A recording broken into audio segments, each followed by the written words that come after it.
At first, it seemed wrong. Not as a new style, not as a method, but like surrender. The brush disappeared from her hand.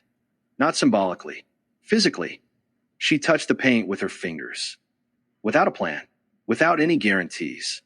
It wasn't beautiful, and it certainly wasn't fast. The paint lay differently. Control was gone.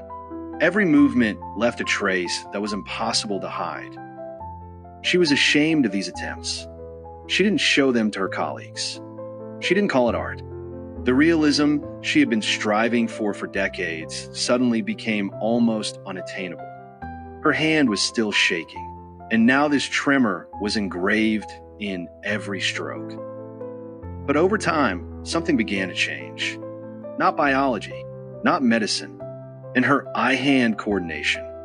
She learned to apply paint differently, not to fight chaos, but to dictate terms to it. A straight line, a crescent, the force of pressure, each touch like a separate tactile decision. She invented her own devices, prostheses, supports, special adaptations to regain the 2% of precision that her hands couldn't provide. But the remaining 98% was still done by her fingers. 5 brushes on one hand, sometimes 7. The thumb for large areas, the little finger for fine details. When the pads of her fingers wore out from hours of work, she changed her tool. The works became larger. The space gave her a freedom that she did not have in miniatures. And something unexpected appeared. Light, incredible softness, a liveliness that no brush could give. The paintings ceased to be copies of the past.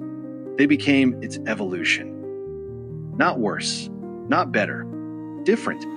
She no longer tried to be the Mary Jane the world knew before the lightning strike.